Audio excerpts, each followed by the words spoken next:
नमस्कार साथियों। स्वागत है आपका हमारे YouTube channel platform classes Varanasi में। और जैसा कि आपको बता दें कि उत्तर प्रदेश पुलिस का जो अभी 30 अगस्त है, ठीक है ना, आज तारीख है बच्चे 30 अगस्त। और 30 अगस्त के पहले शिफ्ट का पेपर जो है वो आ चुका है और पेपर बहुत अच्छा था और पेपर से क्वेश्चन भी बहुत अच्छे पूछे हैं। तो 30 अगस्त प्रथम प्रश्न के यूपी पुलिस के जीके जीएस का हम डिस्कशन देख लेते हैं। तो आइए देखते हैं यूपी पुलिस के जीके जीएस का डिस्कशन कि क्या लेवल था क्वेश्चन का और क्या पैटर्न था। तो देखिए, पहला क्वेश्चन आपके सामने आ रहा है, 113 नंबर है। अब हो सकता है कि आप लोगों के पेपर में अलग अलग सेट हो, तो अलग अलग सेट में जो है अलग अलग प्रकार से चीज़ें आ सकती हैं, इसलिए नंबरिंग का कोई दिक्कत नहीं, क्वेश्चन हमें देखना है ताकि उसको हम मिला सकें। तो बच्चों, पहला क्वेश्चन कह रहा है कि भारतीय संविधान का कौन सा अनुच्छेद भारत के राष्ट्रपति के क्षमादान की शक्ति के बारे में बताता है। बच्चे, बहुत आसान क्वेश्चन है। आर्टिकल नंबर 72 जो है वो प्रेसिडेंट को पैराडॉन की शक्ति देता है, तो 113 का ऑप्शन नंबर डी सही होगा। अगला क्वेश्चन है आपके सामने 114, कह रहा समस्या के बारे में अधिक से अधिक स्पष्ट विचार प्राप्त करने के लिए क्षेत्र अध्ययन के समय नियमों को लागू करने वाला अनुसंधान क्या कहलाता है। बच्चे ये देखिए, थोड़ा सा ये एनालिटिकल क्वेश्चन है, इसका उत्तर होना चाहिए, क्या लिखा है, अधिक से अधिक स्पष्ट विचार प्राप्त करना है। तो आपको मेरे हिसाब से इसका स्पष्ट विचार के लिए व्यवहारिक अनुसंधान होना चाहिए, ठीक है ना, अप्लाइड रिसर्च होना चाहिए, इसका सही उत्तर होगा। हो सकता है कि इस उत्तर के में विश्वसनीयता ना हो, तो हो सकता है कि ऊपर नीचे हो सकता है, पर इसका मेरे हिसाब से सही उत्तर बी होना चाहिए, व्यवहारिक अनुसंधान। अगला क्वेश्चन आपके सामने आ रहा है, क्वेश्चन नंबर 115 है। 115 कह रहा है केंद्रीय कृषि विश्वविद्यालय कहाँ पर स्थित है। बच्चे, केंद्रीय कृषि विश्वविद्यालय, तो ये इसका सही उत्तर होगा मणिपुर। कहाँ पर स्थित है? मणिपुर में स्थित है। इसका सही ऑथेंटिक उत्तर होगा मणिपुर। जिन बच्चों ने मणिपुर लगाया उनका सही होगा। बहुत सारे बच्चे उत्तर प्रदेश भी मार सकते हैं क्योंकि रानी लक्ष्मीबाई कृषि विश्वविद्यालय भी है, लेकिन इसका सही उत्तर होगा मणिपुर। अगला क्वेश्चन है, आर्कटिक परिषद जलवायु परिवर्तन और आर्कटिक शासन को संबोधित करने में कैसे मदद करती है। देखिए, ये कुछ एनालिटिकल क्वेश्चन है, तो इसको थोड़ा सा पढ़ना होगा कि विलीन नहीं करने वाले सदस्यों के देश नहीं, आर्कटिक मुद्दों पर समन्वय, आर्कटिक में आर्थिक विकास निष्कर्ष, ऐसे शासी निकाय में विनियमित करके जो आर्कटिक प्रदेशों के लिए कानूनी और विनियमों को निर्देशित करता है। बच्चे, इसका जो उत्तर होना चाहिए, आर्कटिक परिवर्तन और आर्कटिक शासन को संबोधित करने में ऐसे शासी निकाय के रूप में विनियमन करके जो आर्कटिक देशों के लिए कानूनी और विनियमों को निर्देशित कर सकते हैं। संसाधन, आर्थिक विकास और संसाधन परिवर्तन और आर्कटिक शासन को संबोधित करते हैं। बच्चे, ठीक है, इसका सही उत्तर आप ऑप्शन नंबर 1 लगा सकते हो, ठीक है। इसका ऑप्शन नंबर ए इसका सही हो गया कि निकाय के रूप में विनियमन करके आर्कटिक देशों के लिए कानून और विनियमों को निर्देशित करते। बी भी हो सकता है, लेकिन इसका सही उत्तर तो ए ही लग रहा है, ठीक है। अगला देखिए, क्वेश्चन नंबर 117 कह रहा है कि भारत के प्रथम राष्ट्रपति कौन थे। बच्चे, बहुत आसान क्वेश्चन है, डॉक्टर राजेंद्र प्रसाद भारत के पहले राष्ट्रपति थे। अगला क्वेश्चन 118 कह रहा है कि सहकारी समितियों का प्राथमिक उद्देश्य क्या है। बच्चे, सहकारी समितियों का जो प्राथमिक उद्देश्य होगा वो होता है सदस्यों की सेवा करना। क्या होता है? सदस्यों की सेवा करना। अगला है क्वेश्चन नंबर 119, साइबर सुरक्षा के लिए निम्नलिखित में से कौन सी संस्था जिम्मेदार है। तो बच्चे, साइबर ये वाला CERTEN, इसका सही उत्तर होगा ऑप्शन नंबर बी। अगला क्वेश्चन 120, सोफिया देश की राजधानी क्या है। तो बच्चे, सोफिया तो बुल्गारिया की राजधानी है, ऑप्शन नंबर ए इसका सही उत्तर होगा। अगले क्वेश्चन पर चलते हैं, क्वेश्चन नंबर 121 का कह रहा है कि किसने सुझाव दिया था कि हर किसी का एक विशिष्ट रक्त समूह होता है। आपको पता है रक्त समूहों की खोज किया था किसने? कार्ल लैंड स्टीनर ने। तो बच्चे, इसका सही उत्तर होगा लैंड स्टीनर। बच्चा देखो, मैं भी जो भी टेस्ट एनालिसिस कराता हूँ वो मुझे आता रहता है, ऐसा नहीं कि मैं गूगल गागल पर देख कर रहा हूँ, मैं ऐसे ही, तो जो क्वेश्चंस में कोई डाउट होता है तो मैं उसे क्विट भी कर देता हूँ या छोड़ देता हूँ। अगला है, मानवाधिकार में दोनों शामिल होते हैं। मानवाधिकार में दोनों क्या शामिल होते हैं? तो बच्चे, ये अधिकार और दायित्व, अधिकार और विशेषाधिकार। बच्चे, ये स्वतंत्रताएं और दायित्व, अधिकार और दायित्व। बच्चे, मानवाधिकार में तो अधिकार और विशेषाधिकार तो नहीं होगा, ये अधिकार और दायित्व, मेरे हिसाब से ऑप्शन नंबर इसका बी होना चाहिए, अधिकार और दायित्व होते हैं, ठीक है। अगला क्वेश्चन है, स्पेस एक्स पहले निजी तौर पर वित्त पोषित अंतरिक्ष कार्यक्रम की सह स्थापना किसने की थी। तो बच्चे, ये एलॉन मस्क की कंपनी है स्पेस एक्स। अगला क्वेश्चन है आपके सामने 124, कह रहा है कौन सा प्राचीन भारतीय ग्रंथ संगीत नृत्य नाटक पर विस्तृत लेख के लिए जाना जाता है और जिसे शास्त्रीय भारतीय कला के लिए आधारभूत कृत माना जाता है। बच्चे इसका सही उत्तर होगा नाट्य शास्त्र। ठीक है, भरत मुनि का नाट्य शास्त्र होगा। अगला क्वेश्चन है अंतर्राष्ट्रीय पुनर्निर्माण और विकास बैंक IBRD क्या है। IBRD के बारे में पूछ रहा है। तो बच्चे IBD एक संस्था है जो कि वैश्विक प्रणाली विनियमन पर अंतर्राष्ट्रीय संस्था है जो सदस्य देशों को वित्तीय सहायता प्रदान करती है। इसका ऑप्शन नंबर डी होगा। एक अंतर्राष्ट्रीय वित्तीय संस्थान है जो सदस्य देशों को वित्तीय सहायता प्रदान करती है। अगला क्वेश्चन है हरित क्रांति जिसने विकासशील देशों में कृषि उत्पादन में उल्लेखनीय ढंग से वृद्धि की मुख्य रूप से शामिल है। बच्चे इसमें होगा आनुवांशिक रूप से रूपांतरित नहीं, ये होगा उच्च इस उपज किस्म के बीज और रासायनिक उर्वरक, ये हरित क्रांति से रिलेटेड होगा यहाँ पर। अगला क्वेश्चन है PM जन धन योजना कब लॉन्च हुई। बच्चे बहुत फेमस क्वेश्चन है, 15 अगस्त 2015 को PM जन धन योजना लॉन्च हुआ है। अगला क्वेश्चन है निम्नलिखित में से कौन सा देश भारत के साथ भूमि साझा नहीं करता।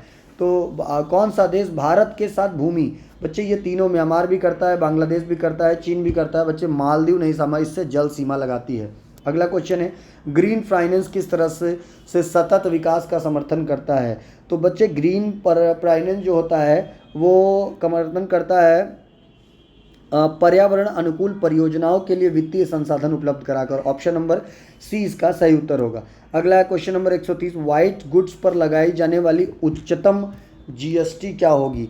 तो व्हाइट गुड्स पर लगाई जाने वाली उच्चतम GST, तो वाइट गुड्स पर लगाई जाने वाली, बच्चे ये तो नहीं होगा, 25% तो नहीं होगा क्योंकि GST का ये स्लैब ही नहीं है। तो वाइट गुड्स पर मतलब सफ़ेद सामानों पर, तो इसका उत्तर तो बेटा एक बार मुझे देखना पड़ जाएगा क्योंकि वाइट गुड्स पर जो GST लगाई जाती है, वाइट गुड्स पर GST लगाई जाती है मेरे हिसाब से मोबाइल नहीं,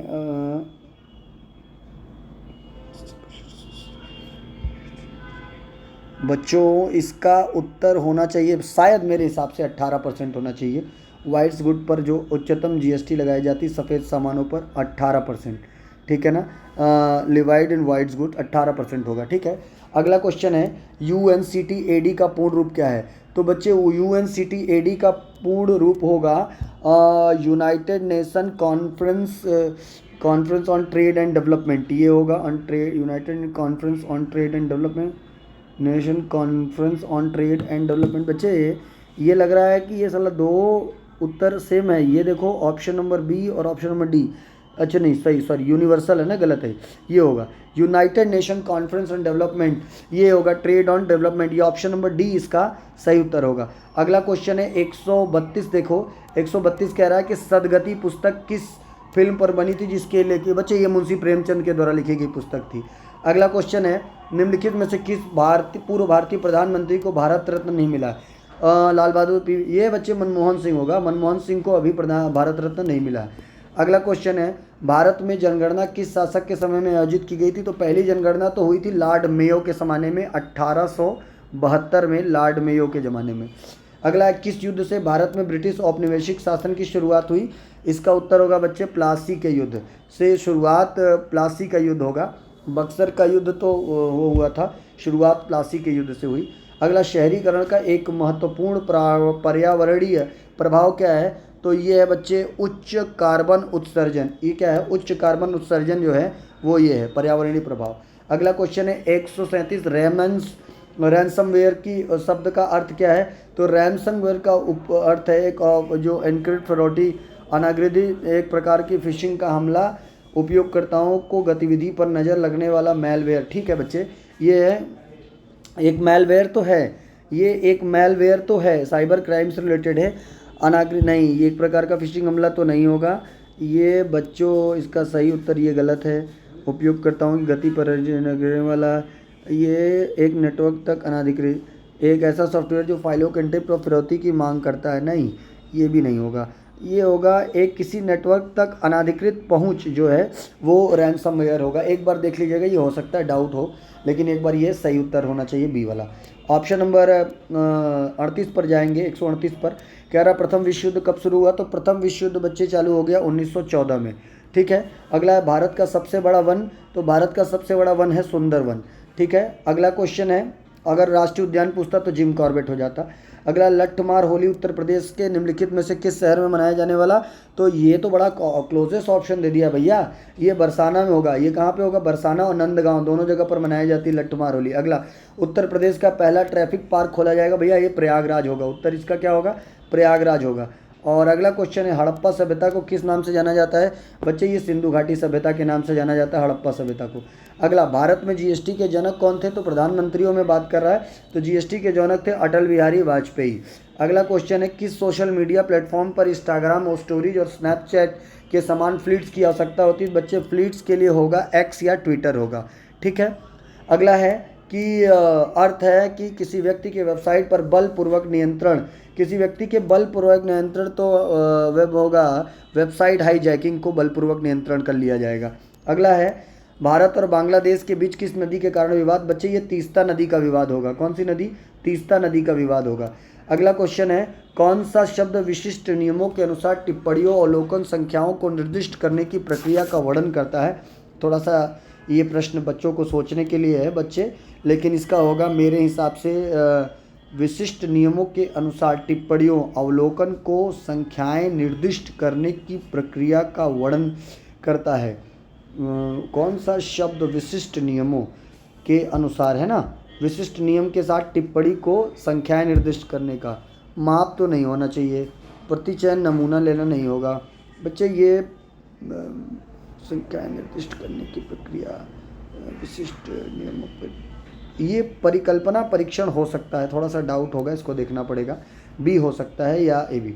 अगला क्वेश्चन देख लीजिए, भारतीय संविधान का कौन सा अनुच्छेद वाक स्वतंत्रता अभिव्यक्ति से संबंधित है? तो ये आर्टिकल नंबर 19 होने वाला है।